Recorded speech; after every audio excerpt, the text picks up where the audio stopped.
Okay, so last time, a couple of times, we discussed properties uh,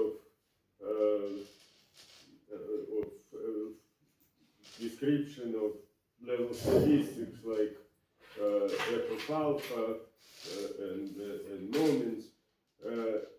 And now what I want to make more precise is the some very simple, not only definition, but very simple criteria of what is localization and what is so-called ergodicity. So, as I said, the mathematical criterion of localization when we speak the f of alpha language or d of q language is that d1 is equal to 0. But on the other hand, if we deal with random matrices, especially with random matrices which are almost full, so not like tridiagonal matrices, but matrices like power law-banded matrices, for instance, then one can formulate some criteria which are given in terms of matrix elements.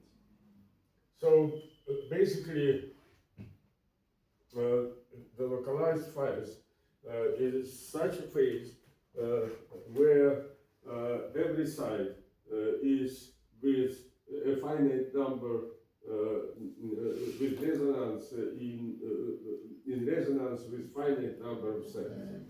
So resonance means the following, that the diagonal elements, difference of the diagonal elements is smaller than the off-diagonal element that connects them. So this is the definition of the resonance. And then what we should require for localization is that for any side n, there is finite number of sides in resonance. So let us suppose I have the matrix in which all the matrix elements are independent and somehow distributed, not necessarily according to Gaussian law. So this distribution function we denote like P of H. And then the question is how to compute the probability that a given that two sides are in resonance.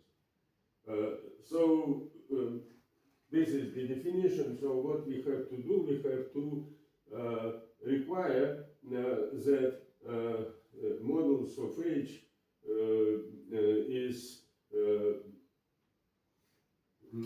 greater than this difference, and the probability of such event is the integral of the distribution function from this minimum value to infinity. Then, of course, I have to also integrate over these two diagonal matrix elements with the corresponding distribution function, which is also supposed to be independent.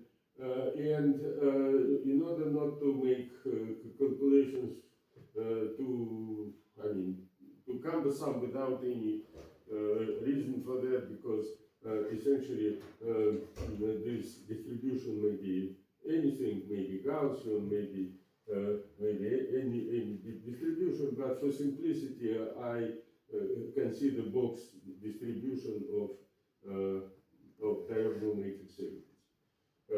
So one can do it with the Gaussian, the result is the same. But with, if if I do like this, then since there is no dependence separately on EM and EN, and there is only the dependence on the difference, I can first integrate over the sum of epsilon m plus epsilon n over 2 over the middle point, and we already face this situation when considering level repulsion, and the result of this simple integration over the sum epsilon n plus epsilon n over 2, the result is that these two integrals are replaced by the integral from minus w to plus w, and then w minus omega, where omega is epsilon n minus epsilon n. So this is the result of minus w over 2 plus w over 2 d epsilon n minus w over 2 plus w over 2 d epsilon m leads to such thing after integration over the sum. So then what we have this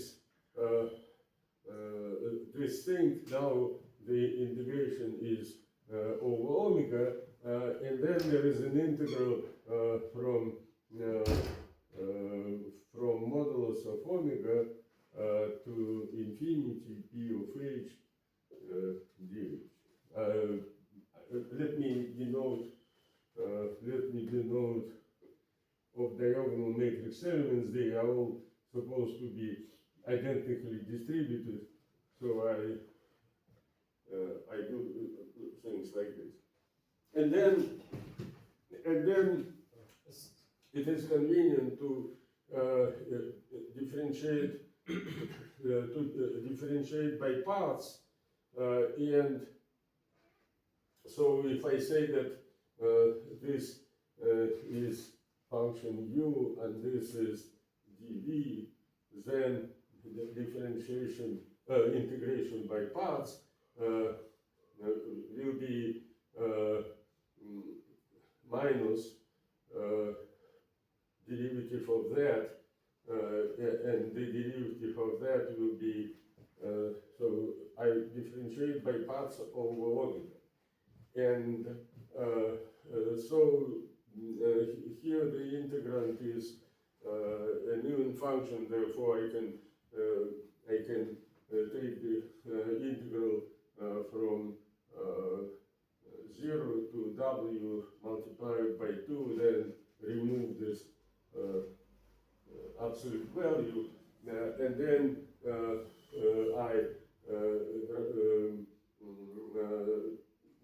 what I can do, I can integrate this part to find v, so it is w omega minus omega squared over 2, and differentiate this thing with respect to omega. When I differentiate it with respect to omega, I have another minus and then p of omega. So, as I said, there is 2, then there is integral from 0 to w d omega, and this is the integrated part, but there is also the part which is 2w minus omega v times u omega w p of u du. So it is, and this should be taken from 0 to w. So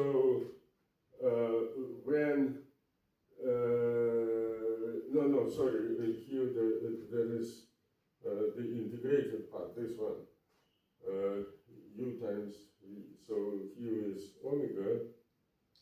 here is omega over 2. So when I put here omega, I have 0. And when I put W, I have I have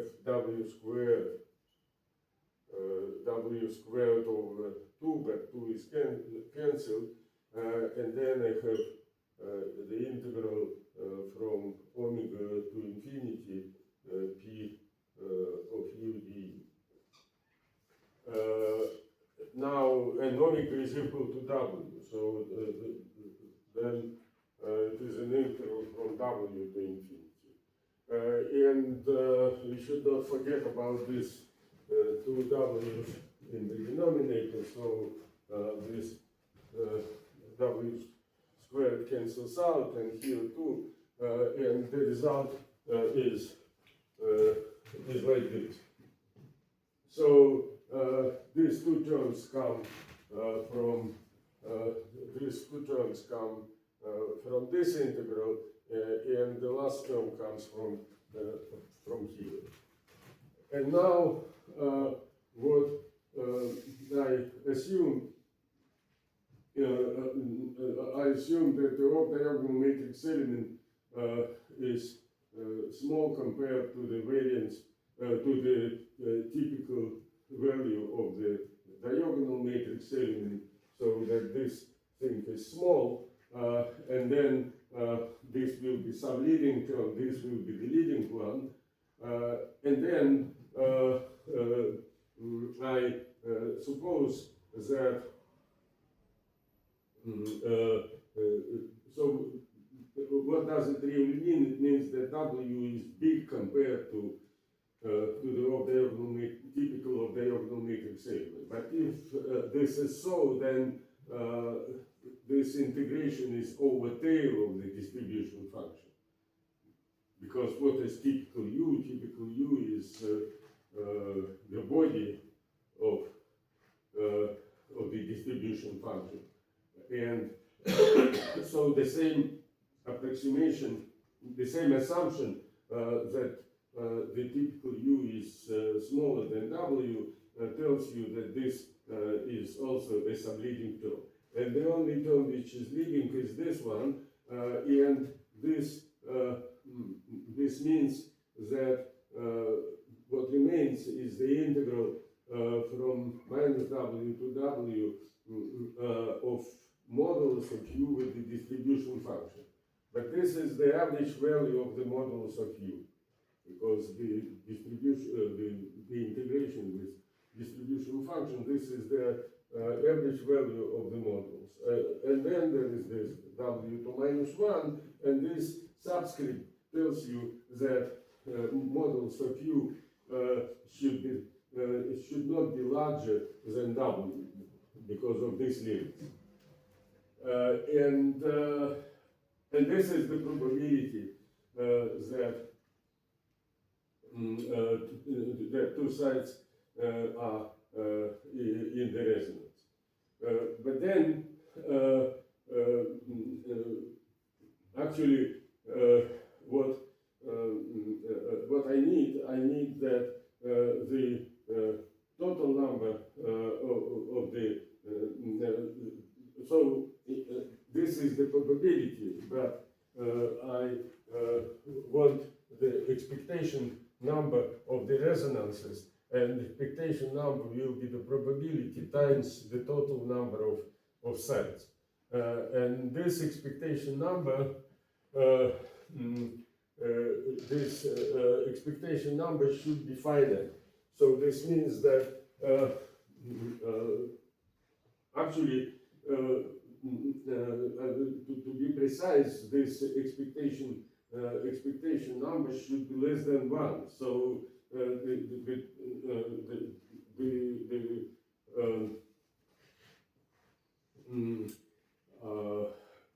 the expectation number should be finite, but the probability to have two sides in the resonance should be smaller than 1. And then what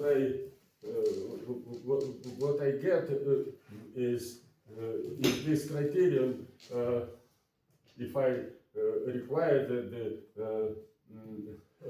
expectation number of resonances is smaller than 1, and then this value is the mean level spacing, because the this is the total bandwidth, and this is the number of levels. So this is so basically what I want to say. I do not pay much attention to what precisely the number stays here. What is important is that this this number does not grow with n and does not. So it is 0 power of n. That is important. And then the criterion of localization would be that n times this average is 0 power of n. So it does not 0 power will even go into 0. So it should be smaller than of order 1. It could go to 0, it could go to finite value, but this is the rough criterion of localization in terms of the matrix elements. And what is important, it is important that here there is an average of the absolute value. We computed that, and this is the average of the absolute value. Now, let us consider other popular criterion, which is the physical criterion, and sorry, Vladimir. Just first a question: why do we consider epsilons to be uniformly distributed? Epsilons there are the... No, it's not necessarily, as I said, it could be here the Gaussian distribution. The result will be the same. Okay, so... so here, for simplicity of calculations, I assume the box distribution of epsilon, like in the Anderson model. Okay, so epsilons are just diagonal. Yes, like in the Anderson model. Okay. On site energy is box distributed. So basically, all this result, it is based on the picture of resonances that, if two sites are in resonance like this, then both of them are populated. And now, if I take one of them and ask how many sites will be in resonance with this one, then I find some number of sites. If it is infinite, then it is already not localization. If it is infinite in n to infinity, if it is finite, so I take one site and ask how many are in resonance. Suppose there are two in resonance with this, okay? Then I take one of these two, and since statistically all sites are the same, then again will be two in resonance with that. And so if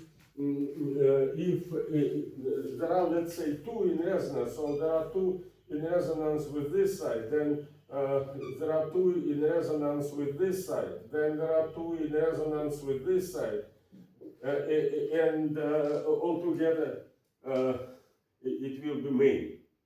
So if there are less than one, then this tree doesn't grow. So it is, it is like the outbreak of some epidemic. So if one person can infect more than one, it grows exponentially. If one person can infect less than one, then collapses. So this is and precisely this criterion is exactly the criterion that one side is the expectation number of the sides which are in resonance with a certain one is less than one. Because this is the probability, then if I multiply by n, it will be the expectation number, and I require that it is smaller than 1, and then I will get this thing. You know, to memorize this criterion, it is a physical one, and therefore it makes sense to keep it in mind, is that the most important thing, that this is the average of the absolute value. And secondly, that what stays here is the mean level spacing. So the average of the absolute value is compared to the mean level spacing, and it should be small. Then we have localization. Now there is a different view on how the states and how the sites are populated. And this view is the following. This is the picture in the energy space. So this was the picture in the real space, and there is the picture in the energy space. So you have this.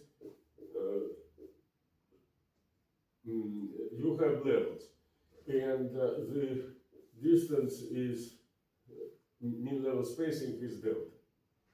But then, if I am on some of these levels, then there is a coding. So these are not precisely the levels. These are these diagonal matrix elements, and then because there is a coding, then each level acquires a width, because this is not the eigenvalue, right? And if it is not an eigenvalue and there is a coding, then there is a possibility of escape. And there is an escape rate. And the inverse escape rate is the width of the level. And the escape rate is given by the golden rule, by the Fermi golden rule. So there is a density of states, and there is a average square of H. In the golden rule, there is an average square. This is important, in contrast to that. And then, if each level becomes like this, and the width is bigger than the mean level spacing, then the spectrum becomes continuous. And this is the criterion of ergodicity. So if your width of the level is greater than the mean level spacing, then it is the spectrum is, mathematicians say, absolutely continuous, and this is the criterion of ergodicity. And so you see what happens. This was not appreciated before our works of 2015, 2019, that these two criteria are different. Here there is the modulus, and here there is a square modulus. And this makes, creates the room for not localized and not ergodic states. Because there could be a gap between these two criteria. And this gap is best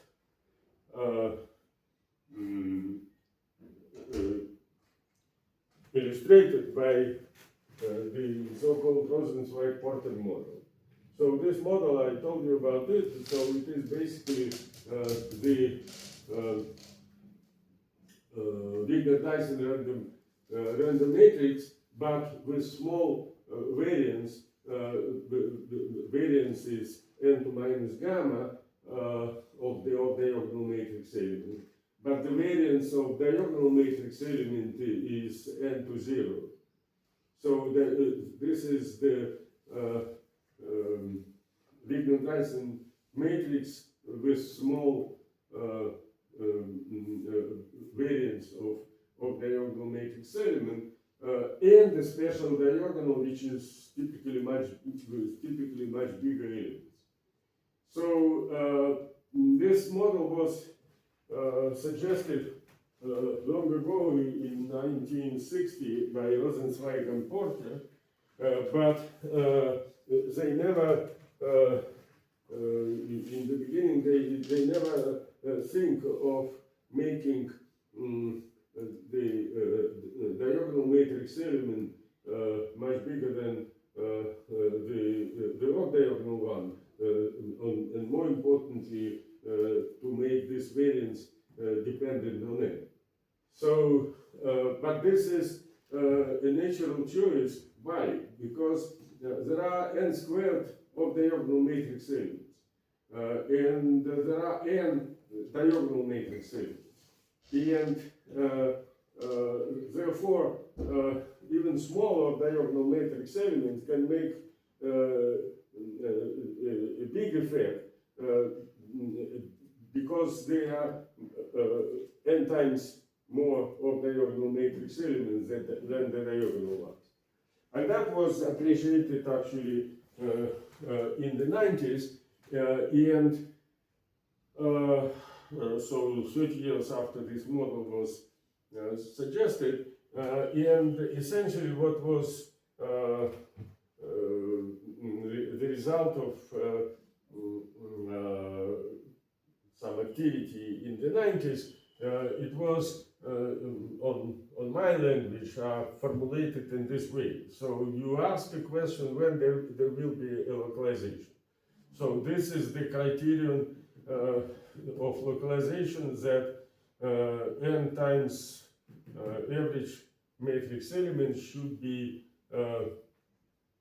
not growing with n as the very least. And because as I told you, so if I multiply n by this, so this is a constant n to 0 power. And then if I see how this thing scales with n, so this guy scales, if it is Gaussian distribution, this guy scales like n to minus gamma over 2, and this is n. And so I have this thing, and I should require that if this thing is going down with n, then it is localization. And that happens at gamma greater than 2. Now, if I take this criterion, which involves the average square, then the scaling of this quantity is n to 1 minus gamma, because this is square. And then ergodicity, as I told you, means that this thing is much greater than unity, like here. So this is some bandwidth which is supposed to be independent of n, and then this thing should be greater than some n to 0 power. This means that it should grow with n, or and then there will be ergodic case. And this means that gamma should be smaller than 1. So you see, ergodic is when gamma is smaller than 1, and localized is when gamma is bigger than 2. And here there is a gap. And this gap means that the state is not localized. So this means that it is extended, but it is not ergodic. And so this is so-called non-ergodic extended states, which in this model we discovered in 2015, and it appears to be a surprise because this model was known for so many years, and somehow people did not notice that there is a gap here. And then, so this model, Rosenthal-Porter model, actually is the simplest model in which you have a phase, a non-ergodic extended phase. Why phase? Because this is not one singular point in the parameter space. There is gamma as a parameter, and for instance, when we are talking about multifractal states in the point of Anderson transition, then in the parameter space it is just one point, and here it is some region. So when there is a region in the parameter space, we can talk about the phase. So that is, and then let us try to compute the f of alpha for this case. But in order to compute f of alpha, it is the shortest way is to compute the distribution function. But to compute the distribution function for models for which of diagonal matrix elements are all independent is a simple task. So what one has to do for that? First of all, there is this assumption which is in the formulation of the model that the matrix element, typical matrix element, is much smaller than W. Now, but on the other hand, typical difference like this is of the order of W. And so this means that typical matrix element is much smaller than epsilon n minus epsilon n, which we denote omega. And when this happens, one can do first order perturbation theory and see what happens. So of course this is not very rigorous attempt, so one has to then everything check for consistency. But if we have the situation like this, so first which comes to one's mind is that to do the first order perturbation theory and say that psi squared n at a point m is equal to h squared by omega squared. So this is the first order perturbation theory for m not equal to n. And then if we assume this, then and also take into account that all these things are independently distributed, then the way to compute the distribution function of this is to the distribution function of everything.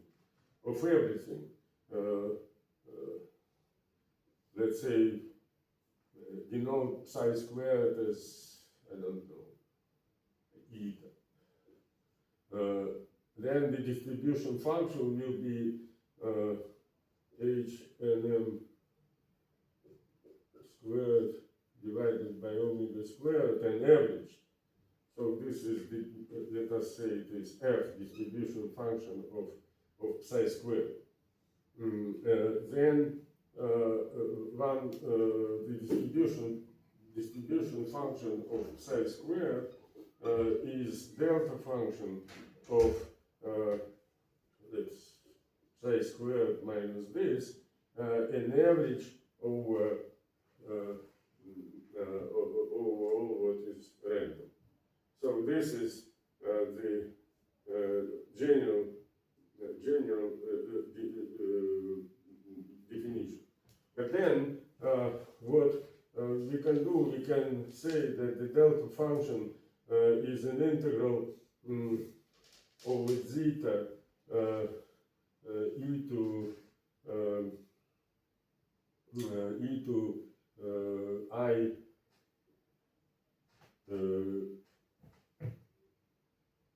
zeta and then psi squared minus h n m squared by omega squared.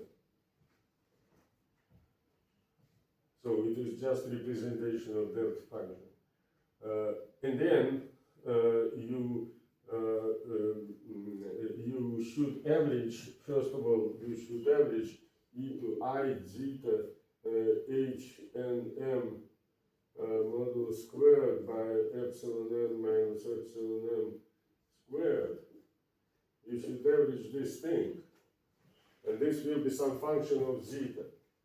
And then take the inverse Fourier transform and you will get the distribution function. So this is called characteristic function. This thing is called the characteristic function. It is a Fourier transform of the distribution function. And so this characteristic function, this thing, is average of this, where u is h and m, and all of them are, all u are independent. This is important. And omega is epsilon n minus epsilon n. And so what I have to do, I have to average over this omega and over u, and this time it is more convenient for me to use the Gaussian distribution of both. This is the Gaussian distribution of omega epsilon n minus epsilon m, and this is the Gaussian distribution of the diagonal matrix elements with some variance which I specify later on, and so I have to compute the integral like this, and this will be the characteristic function. So, of course, such simple thing is only valid when all h and m are an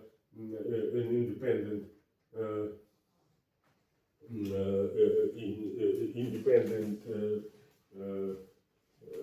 variables, and the first order perturbation theory works. So now the thing is to compute this integral, and what we can do, we can first do the integral over omega. So this term and this term, and integrate over omega. And you see what happens. This is the Gaussian distribution here. There is e to minus omega squared. And there is another term which eventually is the sum here because of the two exponents. And there is another term which is 1 over omega squared. And such integral, remember that the integral dx of e to minus, let's say, ax squared plus b divided by x squared, this integral is very simple and exactly doable. and the result of this integration will be like this. So if I integrate over omega this thing, I will get a pure exponent, but exponent of some of things like that. And then I have to integrate over u. I take this term and integrate over u. But now what I see, you see that in the exponent there is a quadratic form, but the integration is not from minus infinity to plus infinity, rather from some from 0 to infinity. And this is always the error function, some of the error functions. So there are few different error functions, but all of them are the integral from integral of exponential of quadratic form in semi-infinite or finite region. And so the integral is given by one of these error function, and this is the special function, but very simple one.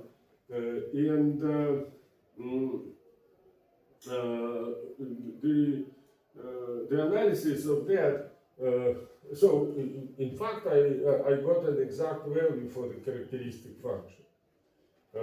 But then I need to do the inverse Fourier transform in order to get the distribution function of psi squared. And here I will not try, this is an inverse Fourier transform, but I will not do it exactly because I need the limit where psi squared is much greater than the variance of diagonal matrix elements. And if this is the case, then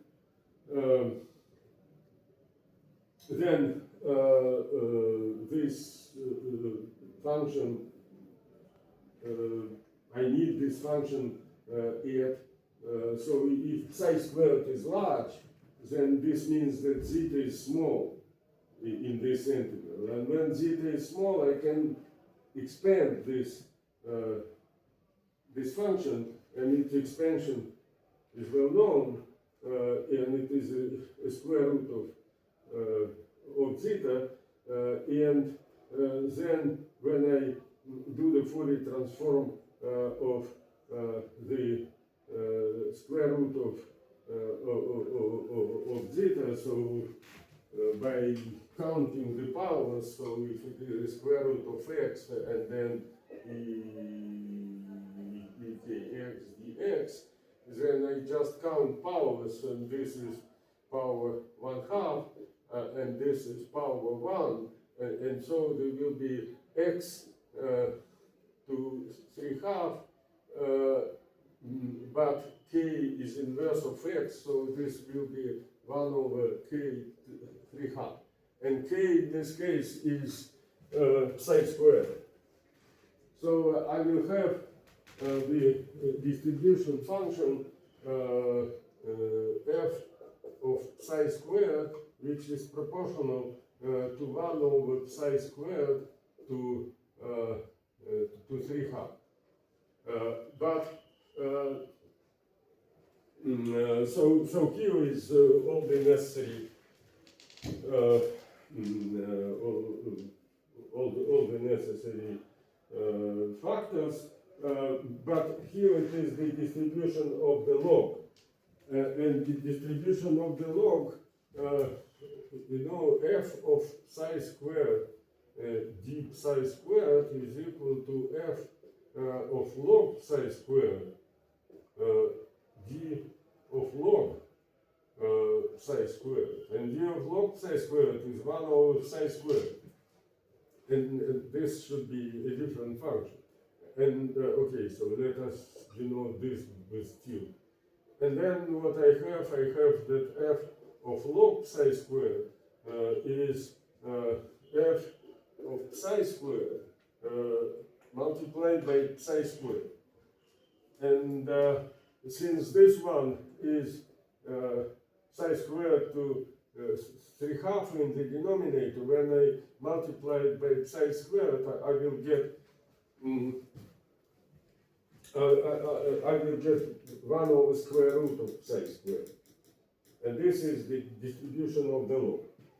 Now, then, you know, from the previous lectures, you can easily obtain from that, because this is almost alpha, and the distribution function is n to f of alpha minus 1, and so you immediately get this this f of alpha taken into account also this factor, you get this f of alpha. So you see, if you have a power law in this distribution, then you have it is very simple, because what I have in the denominator. Sorry, what is h? Why do we write sigma like that? Ah, yeah, okay. H is the constant in front of this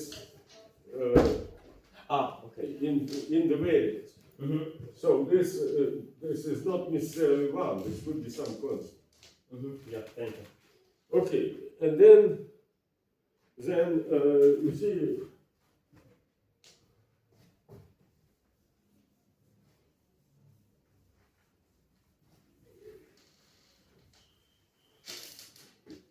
If you have p of log psi squared equal to n minus gamma over 2, and psi squared minus 1/2, then I have n gamma over 2, and then this guy is n to minus alpha psi squared. So if I substitute it here, I will have plus alpha over 2. And this, by definition, should be n to f of alpha minus 1. And so I have f of alpha minus 1 equal to alpha minus gamma over 2, and then I have this result. So, you see, f of alpha is linear function in this case. But also, in general, if you have a power law distribution function, you should think of how to cut it, because power law needs some cutoff, lower cutoff and the upper cutoff. And now we will come to that. So this is the distribution function, and it should be cut at some from below and from above. But we know that there are some rules, and one is the total probability is equal to 1, so it is the conservation of probability.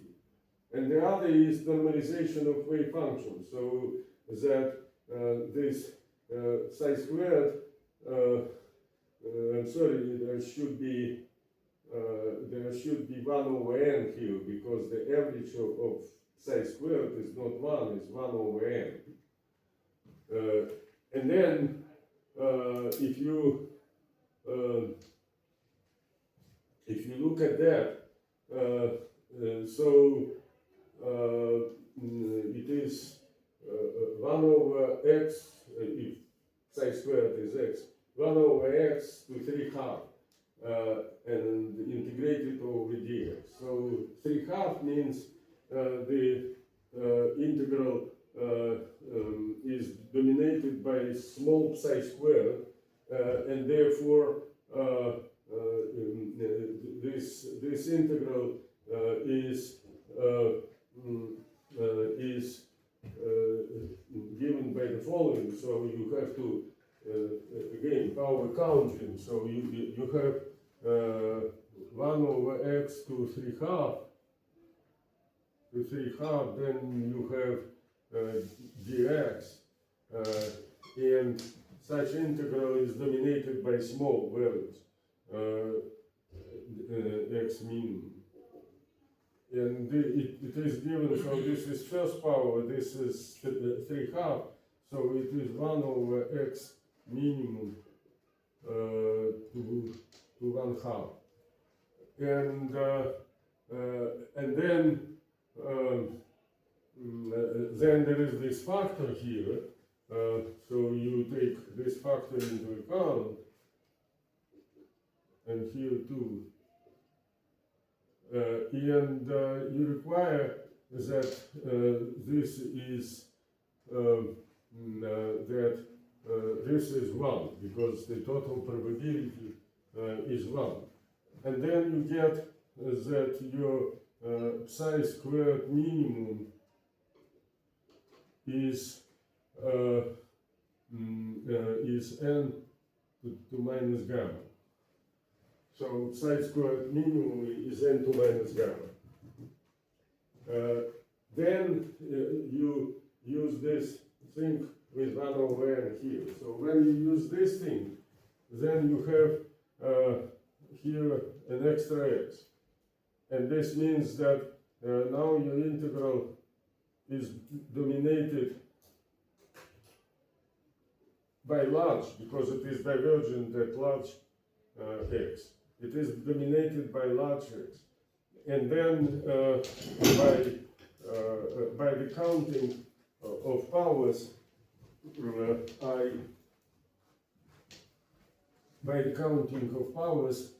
I have the square root of x max, because this is first power, this is 1 half, I have square root of x max, and this should be 1 over n. And then I obtain that n to minus 1, this plus gamma over 2 is the square root. But x max, and x max is maximum psi. So psi squared maximum is x max. So this means that it is n to minus 2 minus gamma, or gamma minus 2. So it's maximum gamma minus 2. And now, if I recall that maximum psi squared corresponds to minimum alpha, minimum psi squared corresponds to maximum alpha, I find that alpha maximum is gamma, because psi squared is n to minus alpha. And the maximum psi squared corresponds to minimum alpha, and the minimum alpha is 2 minus gamma. So, so what I have the following, that f of alpha does not exist in this region, because the minimum alpha is 2 minus gamma. And it doesn't exist for gamma greater than 2, because maximum alpha is gamma. And in between, it is a linear function which we have found. So this is the f of alpha for the Rosenzweig-Porter case. So this is the case, I consider the case of non-ergodic extended phase, where gamma is smaller than 2, and so this is the positive value. But gamma is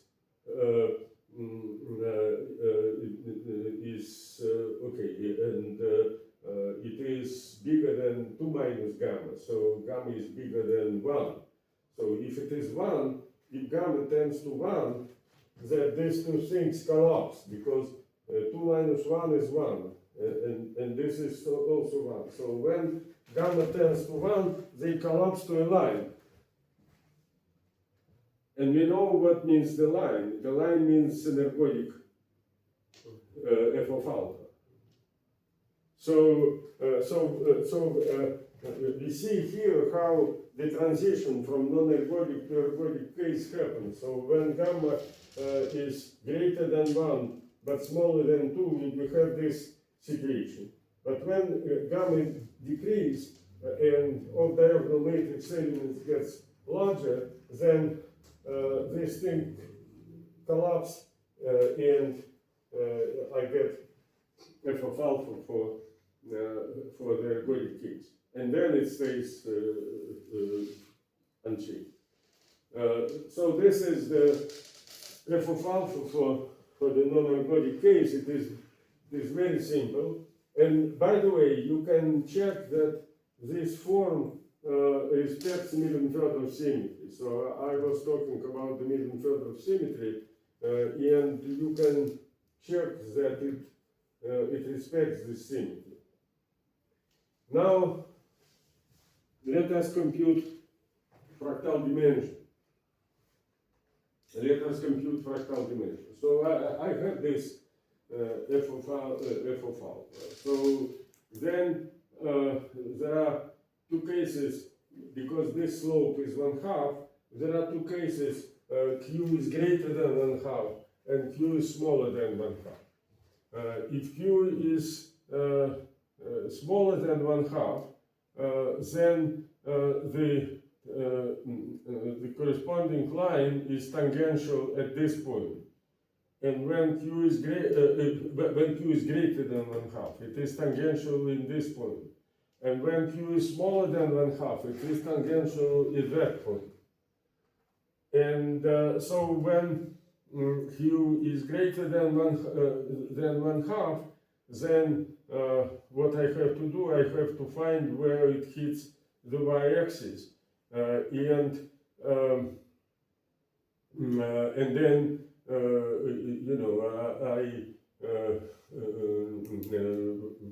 I know if this point has coordinates, x coordinate 2 minus gamma, and y coordinate when alpha is 2 minus gamma. 2 minus gamma over 2 plus 2 minus gamma over 2. There will be also 2 minus gamma. So this coordinate of this point of touching is 2 minus gamma, 2 minus gamma. Okay, so this means that this segment is 2 minus gamma, and you can easily find where this line hits this point, and it is by definition minus tau q, and this is the result for minus tau q. And when you divide it by q minus 1 to find the fractal dimension, you find this thing. So for all q greater than 1/2, I have this tau q, it is simple geometry, and fractal dimension doesn't depend on q and equal to 2 minus gamma. So we denote it d.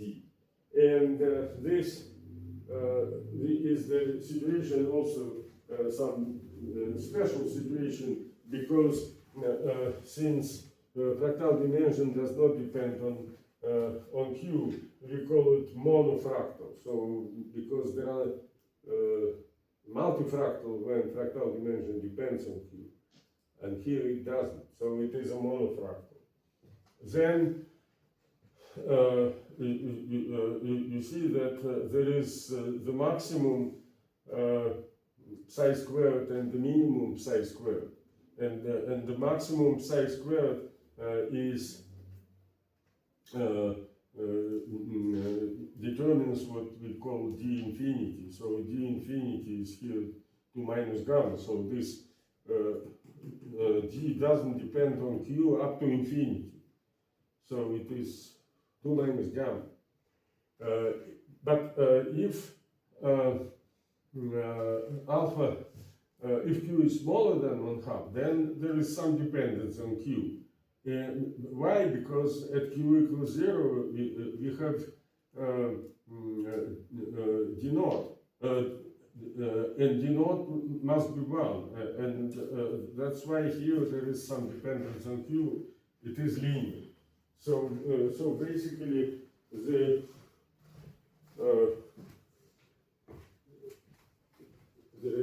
dependence of dq is like this. So it is there is 1/2. After 1/2, it is 2 minus gamma, and then it linearly goes to 1. This is behavior of d of q. But as I said, important is what is going on at q equal 1. And at q equal 1, you have fractal dimension, which is 2 minus gamma. This formula is valid when 2 minus gamma is smaller than 1 but greater than 0. And this is, by our definition, this is a fractal state, a monofractal state. So this is the simplest, maybe simplest fractal state of all. Okay.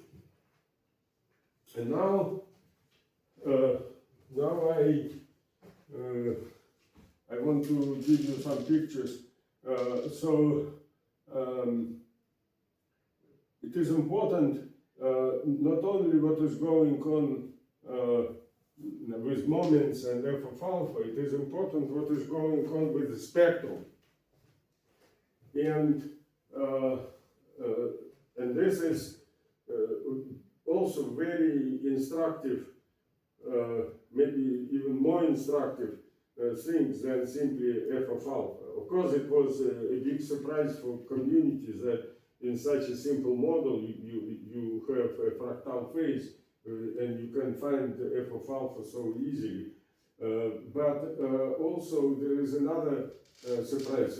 And this surprise is the following. So I take this one realization of Rosenzweig-Porter and diagonalize it and plot psi squared as a function of what I call coordinates. So it is an eigenvector, an eigenvector, and R is the eigenvector component. And what you can see the following: that there are plenty of very small amplitudes. And there are not so many. It is not a big matrix. It is, I don't remember what was in when I did it, but it probably was 1,000 or so, maybe even 500. And then, there are not so many, but very high amplitudes. And so what is actually going on is that the high amplitudes are close to the maximal psi squared, and it is n2 minus d, maximal psi squared. D is 2 minus gamma. And there is also a minimum psi squared, and if I express it in terms of the fractal dimension, it will be like this. So there are many small things which are smaller than the average, and there are minority of components which have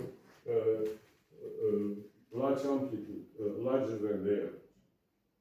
But this is what happens in the real space. And what is happening in the energy is more interesting, because if you look what happens in the energy, so this is also psi squared, but as a function of energy, and R is fixed. So I take now many wave functions. So here was one wave function and many R's, many components of one eigenvector. And here there are many wave functions, but the component is one and the same.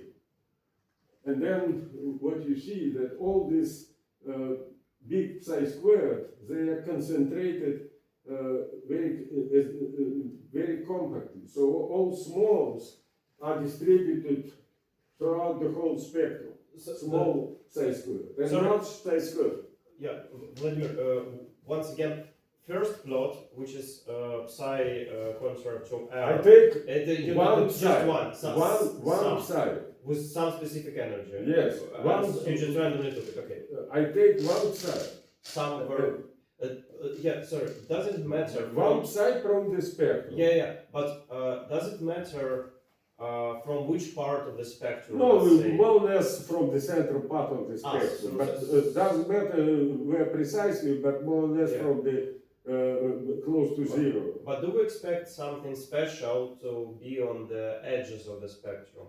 Yeah, it may happen, but I would not like to concentrate now, because edge of the spectrum on the language of condensed matter physicists is low temperature, let's say. Yes. And the central of the spectrum is an infinite temperature. Yes.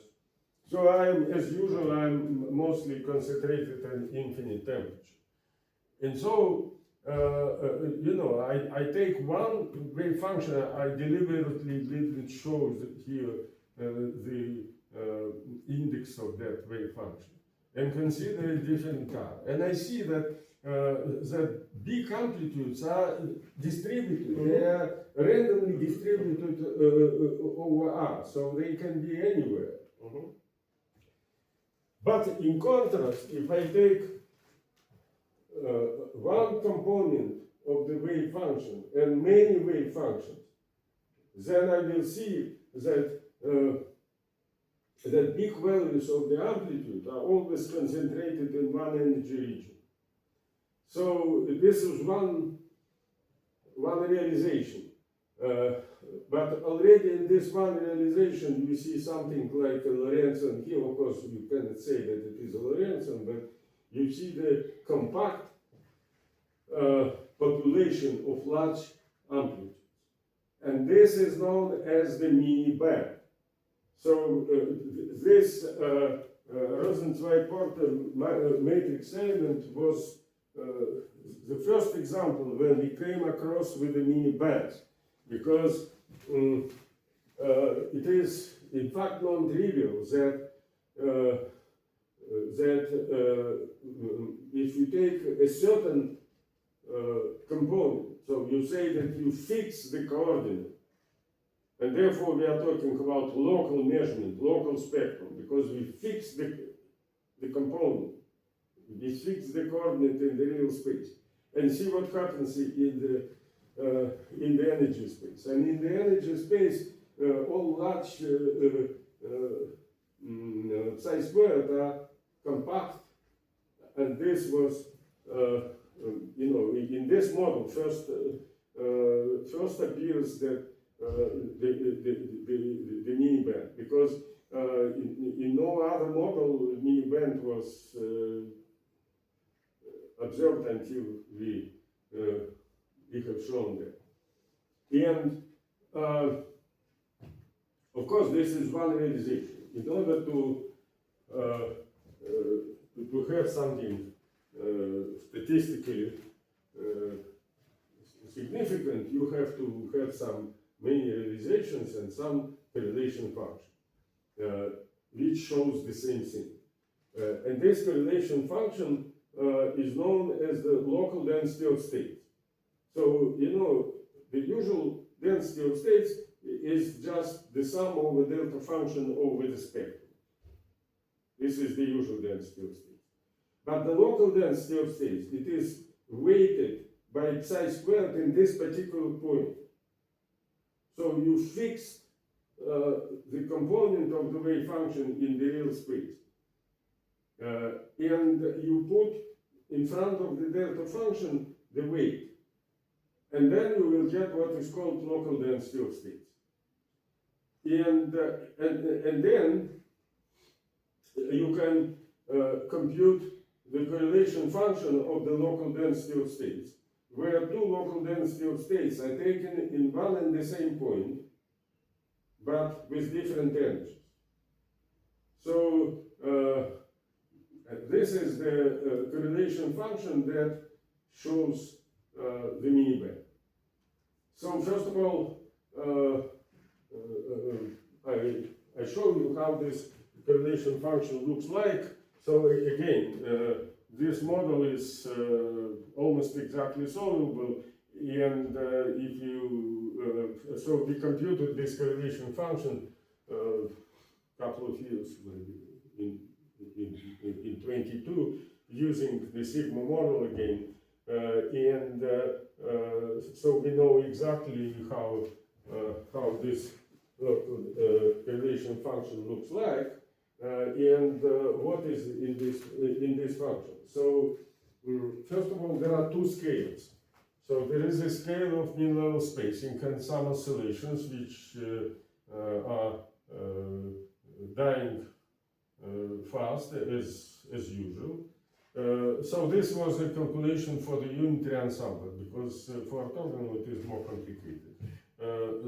But what you can see is more or less general. So what you see first is level repulsion. So the correlation function at very small difference between the energies, it goes to zero. Like the usual correlation function of the density of states. So the usual one when the weight is 1 or 1 over n. Where it is constant. Then there is a level repulsion, and there is zero of the correlation function. Here the same thing.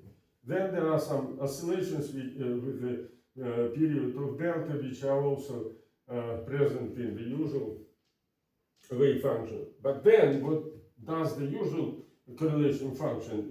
It is becoming 1. So it oscillates and then becoming 1. Instead, this one goes to 0, and it goes to 0 as a Lorentzian. So that can be computed. It goes to 0 as a Lorentzian. And this is the manifestation of this Lorentzian. So you see, if I take the mean rho, then I would not see this Lorentzian. Why? Because for different realizations of disorder, this mini band will be in different places. So, and therefore, when I average over all realization of disorder, this will be smeared out. But when I compute the correlation function, it is like I fix the reference one and then see only the difference between them. And then I see all what is there. So by computing such correlation function, you can detect the miniband in any model in which it is present. But here it is what we did for this Gaussian. Recently here, Lisa and Lunkin and Misha Pegelman, they considered the same problem of the correlation function like this, but for the Rosenzweig-Porter model, where the distribution of diagonal matrix elements are not Gaussian, but Lévy distribution with large power law tails. So the result is qualitatively it is similar, but what happens is that the form of this decay is not Lorentzian, it shows the tail of the distribution function. And then, as a side remark, I want to say that this quantity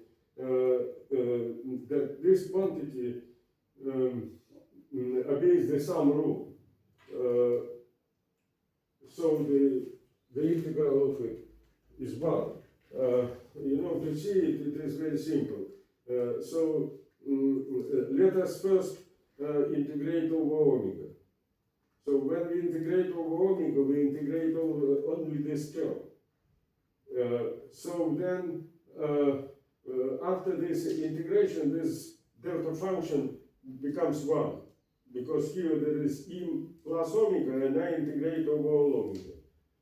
And then the shift doesn't matter because I integrate over all omega, and this delta function becomes 1. And I'm left with the normalization relation, which is also 1. So when I integrate over omega, I obtain, instead of this function, I obtain 1. And then I integrate over e. And this is the same thing. So I do the same twice, and I get again 1. And 1 times 1 is 1. So this is the sum rule. Now, in the rest of time, I want to say what is survival probabilities. Of course, Simon knows that better than me, but okay. So I will be fast. So the thing is that suppose you created an initial condition where you put your particle at time equal to 0 to some site. So initially there is only one site populated. And then you ask a question, what will be psi squared averaged after a time t? And why it is called return probability? Because you are asking what happens in the very same point. So, it would be two processes which amounts to that.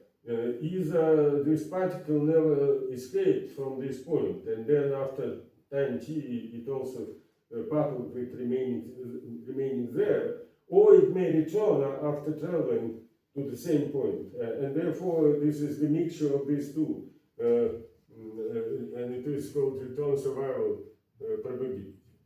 So first of all, any wave function can be expanded in terms of the eigenfunctions, and then its dynamics is simple. And then, if I want to meet this condition that at t equals 0, it is a delta function, and for that, this coefficient should be also expressed in terms of the same eigenfunction, but at a point R0.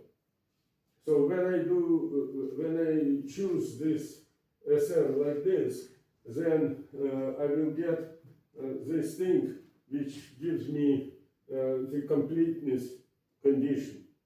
So if I have the wave,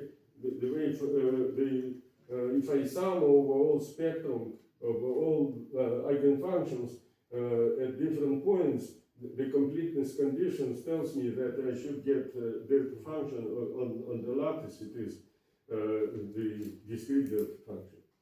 So I need the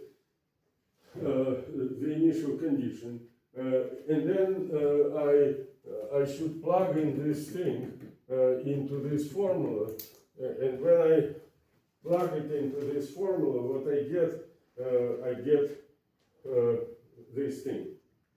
So there are two psi functions in one psi, two eigenfunctions here, and here there is square of that, so there are 4 eigenfunctions, and they are arranged in this way because I have to know what happens at the same point. So the points are then the same. And then if I compare it with local density of states that I introduced, you will get easily that this will be, okay, here there should be R naught, but it doesn't matter too much because system is statistically homogeneous, and after averaging it doesn't depend on R naught. So might be written also in this way, but better to write R naught. And then you easily see that it is like this, and then it is easily see that it is expressible in terms of the correlation function, which is this correlation function integrated over energy.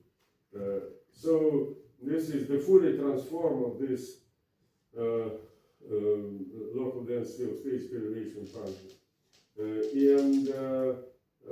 So if I know the function c, if I would know it exactly, then I can take a Fourier transform of that, and I get return probability.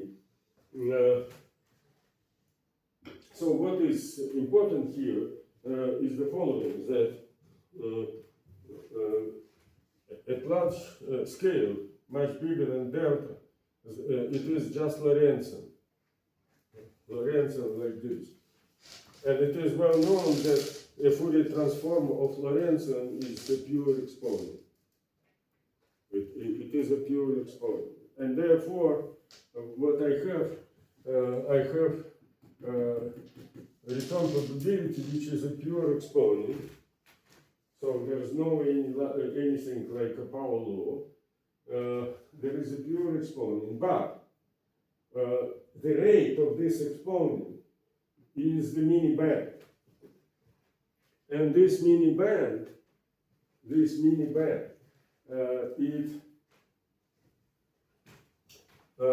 it is called mini band because its width of this mini band is vanishing into thermodynamic limit. It is n to minus 1 minus d. So when n goes to, this is a positive value, when n goes to infinity, it goes to 0. But it is much, on the other hand, it is much bigger than delta, which is n to minus 1. And here there is an extra factor, big n to d. So it is vanishing, but contains an infinite number of levels in the thermodynamic limit. And therefore, this gamma goes to 0 in the thermodynamic limit, and this is the difference from the usual return probability in the ergodic case. Because, as I said, this mini band appears only in the non-ergodic extended case. It is not present in the ergodic case. Formally, the width of mini band becomes the whole width of the system. And in the localized case, the mini band collapses to one level. So that is what a limiting is. And, but in between, you have an exponential behavior, but with small and n-dependent rate. And you can do numerics and see how this rate depends on n. So it is, and then if you have several n, you can find what is the exponent here, how gamma depends on n, and you can convince yourself that indeed this thing is correct. So everything is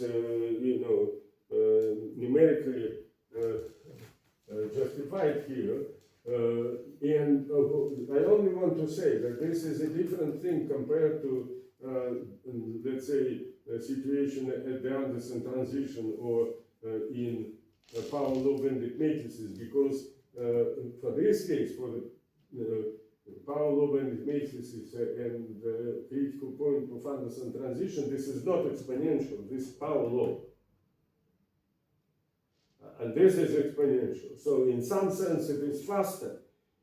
In some other sense it is slower, because this thing goes to zero. So it is, but one has to keep in mind that that non-ergodic extended phase it essentially could be of two different types. One is of the type of power law-bending matrices, and we will come to that, or Anderson transition, or many other cases. And the other is what happens in the Rosenzweig-Porter case. It is also non-ergodic extended phase, but different. It is of the type of mini-band.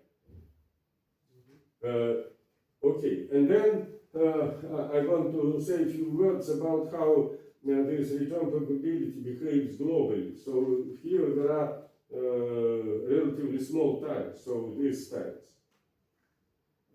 But there are large times here.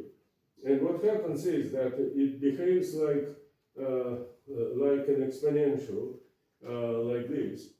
But then, in the end, it should be a homogeneous spreading of psi squared over the allowed volume. And the allowed volume is fractal. It is n to d. And the homogeneous spreading means that the particle which was initially in one point then spreads, but not through all the space, but only through the fractal part of the space. And therefore, there is some asymptotic constant here, which is n to minus d. Which is, if it would be the ergodic case, it would be 1 over n.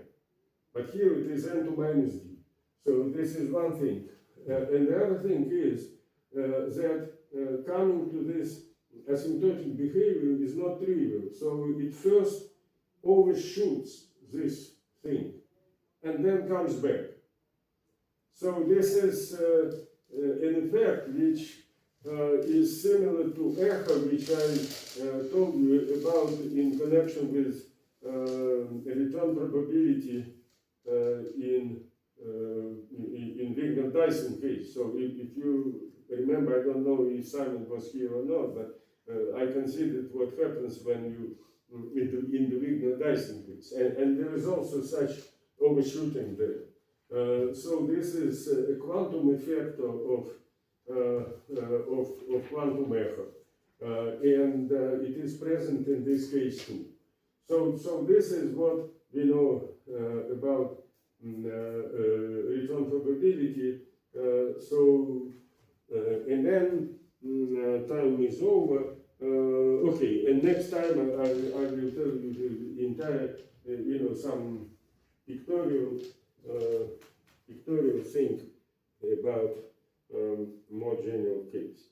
So this is today. Maybe I was too fast, but you are prepared, and therefore, about Rosenzweig-Porter, I told Gaussian Rosenzweig-Porter.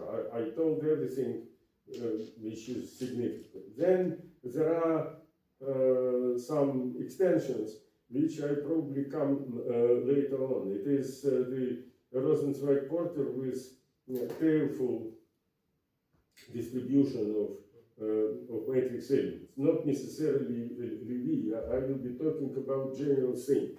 It appears that if you take, let's say, complicated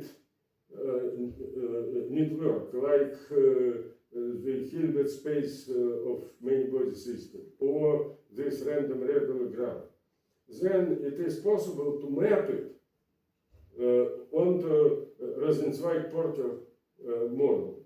It is not an exact mapping, but it is very instructive thing. And when you map it, you always are getting the Rosenzweig porter with hairy tails.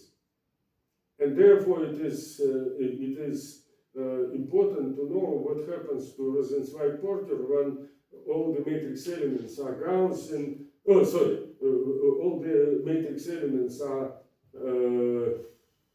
independently distributed, but not Gaussian, strongly not Gaussian, having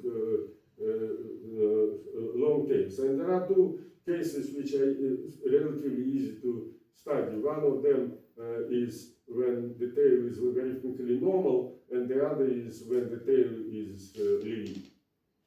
Both cases are considered recently. So, okay, so now things are over, and next time I will. So basically, there are 3 lectures left. So what I'm going to do, I'm going to consider what happens in the critical random matrix ensemble. I'm going to consider the notion of the Cantor set, which is related with this power law banded matrices. And then I want to consider what happens if the Rosenzweig porter has hairy tails. And I think that realistically it is all what I can cover within the time left. But I would say that it is now important things, because we went already quite far from standard random matrices of Wigner and Dice, and we are talking about non-ergodic extended states. We see how it is manifested in different quantities. We see that there are different types of it. And this is something which is recent works for the last maybe 10 years, and this you will never know. Also, there are participants of that. To me, very important, because the things we did with Simon and the team of Lev Vidmar, to me, are very important. Okay, good. Thank you. So we'll go next time some